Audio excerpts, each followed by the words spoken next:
اعوذ باللہ من الشیطان الرجیم بسم اللہ الرحمن الرحیم ها انتم هؤلاء جادلتم عنهم في الحیاة الدنیا فمن يجادل الله عنهم يوم القيامة ام من يكون عليهم وكيلا ومن يعمل سوءا او يظلم نفسه ثم يستغفر الله يجد الله غفورا رحيما ومن يكسب إثما فإنما يكسبه على نفسه وكان الله عليما حكيما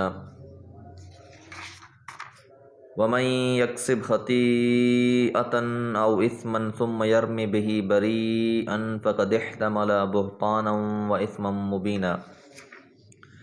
سورۃ النساء آیات 109 سے 112۔ ہا انتم، ہا عربی میں کلمہ تنبیہ ہے، اور مقصود اس کا یہ ہوتا ہے کہ اس بات کو غور سے سن لو، کان کھول کر سن لو۔ ہا انتم، سن لو، تم ہی ہو، ہا اولائے، وہ لوگ، جادل تم، جنہوں نے جھگڑا کیا، عنہم، ان کے بارے میں، فی الحیات الدنیا، دنیا کے زندگی میں۔ جس طرح کہ ہم نے یہ بات جانی کہ عبیرک کے بیٹوں نے چوری کی اور پھر سامان ایک یہودی کے گھر میں ڈال دیا، اور انہوں نے اپنے آپ کو پاک صاف بیان کیا، تو ان کے قریبی دوست یار اور ان کے حمایتی بہت سے لوگ پیدا ہو گئے کہ واقعی یہ تو اچھے لوگ ہیں، اور جا کر ان کی طرف سے وکالتیں شروع کر دیں۔ تو اب دنیا کی زندگی میں تو انسان چاہے غلط بھی کر لے، اور جن لوگوں کو پتہ نہیں ہوگا کہ غلط کس نے کیا ہے کہ نہیں، تو بہت سے لوگ ہم نوا بن جاتے ہیں، بہت سے لوگ ساتھ دینے کے لیے تیار ہو جاتے ہیں۔ تو اللہ تعالیٰ یہی فرما رہے ہیں کہ اس دنیا کی زندگی میں تو تم ایک دوسرے کا ساتھ دینے کے لیے بڑے تیار ہو جاتے ہو۔ فَمَن يُجَادِلُ اللَّهَ، پس کون جھگڑا کرے گا اللہ تعالیٰ سے، عنہم، ان کے بارے میں، یوم القیامت، قیامت کے دن، کہ بالآخر، کیونکہ یہ مجرم تو ہے ہی، اور ایک دن ایسا آنا ہے جب انہوں نے اللہ کے سامنے کھڑے ہو جانا ہے۔ اب وہاں اللہ علیم الخبیر ہے، جسے ہر بات کا علم بھی ہے اور ہر بات کو جاننے والا بھی ہے، تو اس کے سامنے اس کا دفاع کون کرے گا؟ امن یکون علیہم وکیلا، یا تم وہاں پر بھی ان کی طرف سے وکالت کرو گے، وہاں پر بھی تم ان کی ذمہ داری لے رہے ہوگے؟ تو یقینی بات ہے یہ تو ناممکن سی بات ہے۔ دنیا میں انسان کو پتہ نہیں ہوتا تو اپنی بے خبری میں کسی نہ کسی کا ساتھ دے جاتا ہے۔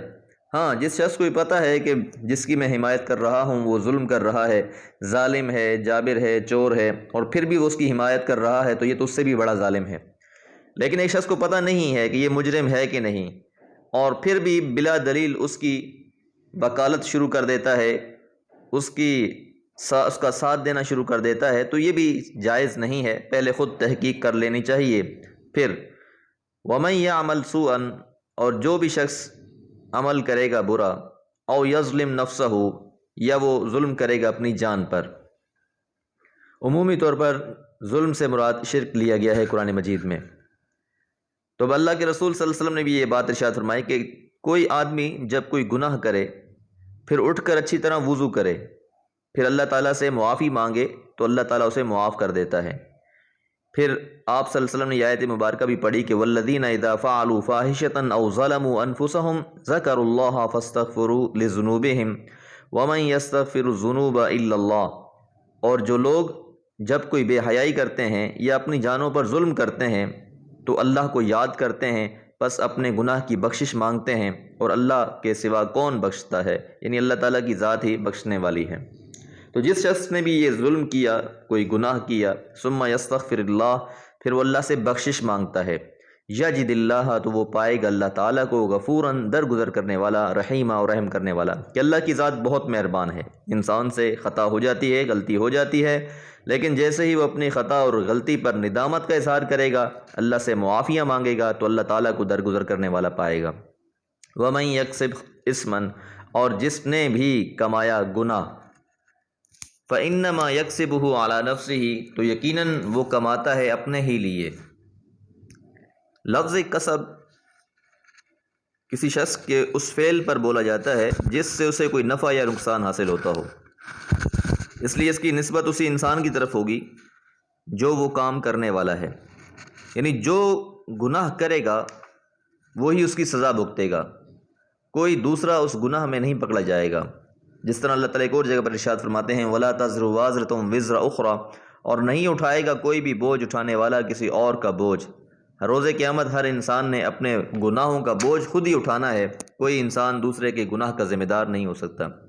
وَكَانَ اللَّهُ، اور اللہ تعالیٰ عَلِيمًا حَكِيمًا، خوب علم رکھنے والے اور حکمتوں والے ہیں، کہ ایسا نہیں ہوگا کہ دنیا میں تو یہ ہوتا ہے کہ انہوں نے یہی کام کیا تھا کہ جرم خود کیا تھا، چوری خود کی تھی، اور اپنا اسلحہ اور اس طرح کا جو سامان تھا چوری کا وہ اٹھا کر انہوں نے اس یہودی کے گھر پھینک دیا تھا، اس پر الزام لگا دیا تھا۔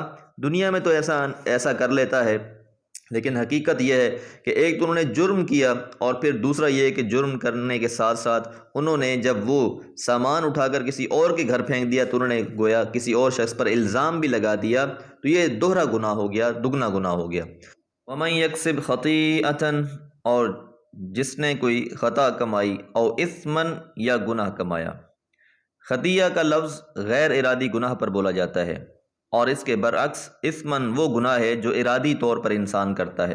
مطلب یہ ہے کہ خود گناہ کا ارتکاب کرنے کے بعد کسی بے قصور آدمی کو اس میں ملوث کرنے کی کوشش کرنا بہت بڑا گناہ ہے، اور کسی بے گناہ شخص پر تہمت لگانے کو بہتان کہا جاتا ہے۔